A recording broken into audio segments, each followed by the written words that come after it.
Assalomu alaykum barcha bepul kursimizga yozilgan o'quvchilar.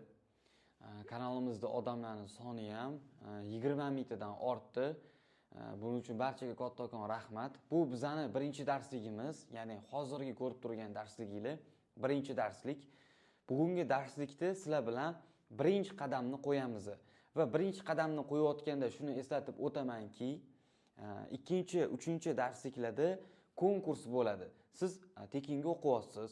Bu sohani men sizga noldan professional tarzda o'rgataman. Ya'ni qanaqa pul soladi, qanaqa savdo ochadi, qanaqa yopadi va siz savdo ochib pul ishlayotgan davringizda men sizga telefon, notebook yoki pul mukofotlari shunga o'xshagan konkurslarda qatnashish imkoniyatini beraman va eng yaxshi savdo qilgan va eng yaxshi natija ko'rsatgan, eng yaxshi o'rgangan o'quvchilarimiz taqdirlanadi. Pul, har xil gadjetlar bilan shaxsan o'zim taqdirlab boraman.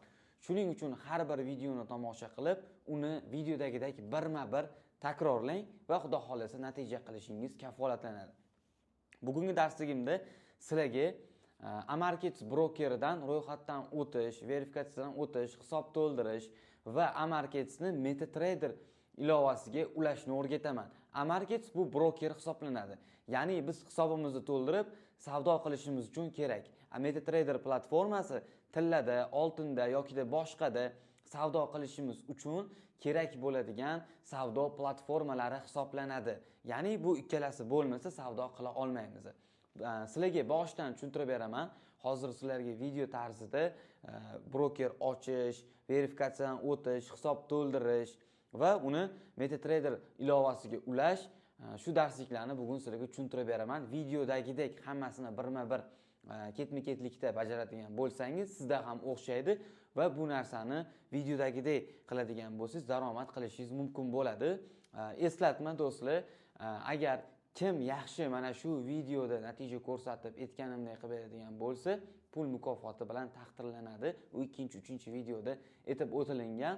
Barchaga omad, motivatsiyani tushirmaymiz. Videodagidek qilib takrorlab, xudo xolasa birinchi darsni boshlab olamiz. Unda hammaga olg'a. Birinchi qiladigan ishimizda sizda Android telefon bo'ladigan bo'lsa, Amarkets ilovasini yuklab oling.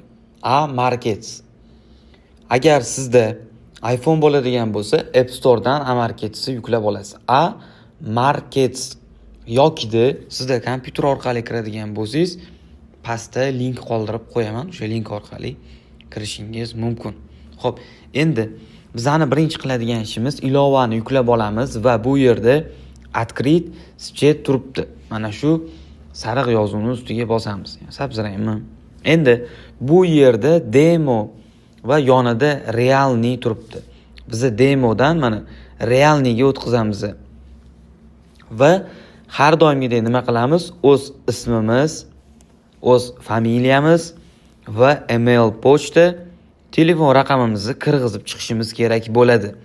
Va eng muhim joyi, aytib o'tganman, konkursimda notebook va telefon va undan tashqari pul mukofotlari o'ynalinadi deb. Faqatgina mani promo kodim bilan o'tganlar ichidan aniqlab olinadi. Ya'ni eng yaxshi o'quvchilarga, eng yaxshi o'quvchi bo'lish uchun, mana shu konkursda qatnashish uchun va qo'shimcha bonuslar olish uchun nima qilish kerak? Va davom ettiramiz. Bu yerda u menga yes kod partnyora degan yozuv bor. Mana shuni ustiga bosamiz. Bosganimizdan keyin mana bu yerga hammasi katta harflar bilan MK Samandar deb yozamiz. Agar bu narsa esingizdan chiqib qolsa, nima qilish kerakligini videoning oxirida ko'rsataman. Lekin iloji boricha esingizdan chiqib qolmasin. Hammasi katta harflar bilan MK Samandar so'zini yozamiz va bu yerda Открыть счет degan tugmachani ustiga bosamiz va bizning emailimizga kod borish kerak. Hozir men sizlarga buni ham to'liq ko'rsatib beraman. Ko'rib turganingizdek, hamma narsani yozib bosganingizdan keyin parol o'rnatdi. Bu ilovaga kirish uchun o'rnatiladigan parol. Qaytadan kiritamiz va Face ID va bu yerda aytyapti, elektron pochta manzilingizga kod yuborildi deb elektron pochta manzilimizga kiramiz va o'sha kerakli kodni kirgizishimiz kerak. va bu yerda telefonni tekshirish, ya'ni mana shu raqamingizga kod jo'natishadi. Iltimos, kiruvchi telefon raqamini oxirgi 4 ta raqamini kiriting. Qo'ng'iroq bepul va siz unga javob berishingiz shart emas deb yozib qoldirishgan. Hozir mana telefon bo'lyapti, oxirgi 4 tasini yozamiz. Mana bo'ldi. Menga telefon bo'ldi, men uni ko'tarmadim va oxirgi 4 ta raqamini yozdim. Va ko'rayotganingizdek tasdiqlandi. Endi bizni pasportimizni oldi va mana bu ko'rayotganingizdek orqasini rasmga olishimiz kerak bo'ladi. Xo'p, bu yerda mana pasportimizni oldi tomonini birinchi rasmga olamiz. Ya'ni ID karta bo'lishi kerak. O'sha ID karta bo'ladigan bo'lsa, ya'ni mana shunday tarzda oldinni rasmga olamiz va xuddi o'sha pasportni orqa tomonini tiniq qilib rasmga olamiz. Mana shu knopkanimda bosadigan bo'lsak, oldini oladi. Keyin xo'p, uni bosganimizdan keyin orqa tomonini rasmga ol deydi. ID kartamizdan. Agar sizlarda ID karta bo'lmaydigan bo'lsa, oddiy pasport bilan ham buni qilish imkoni bor. Mana bunaqa ramkani o'zgartirgan holatda pasport yoki ID kiritishingiz mumkin. Zagrarmi, qizilmi? Bu ham pasportingizni ham kirgizganingizdan so'ng sizda yashil bo'ladi va undan keyin to'lov usullarini keyingi darslikda men sizlarga to'liq tushuntirib beraman.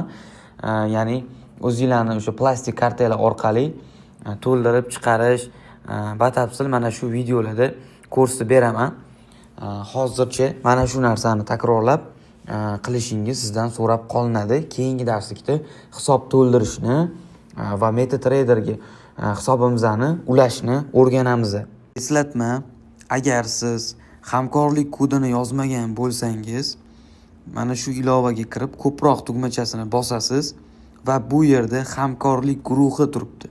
Mana shu hamkorlik guruhiga boshida yozmagan bo'lsangiz, endi mana shu joyda MK Samandar yozib, mana shunaqa yuborib qo'yishingiz mumkin bo'ladi.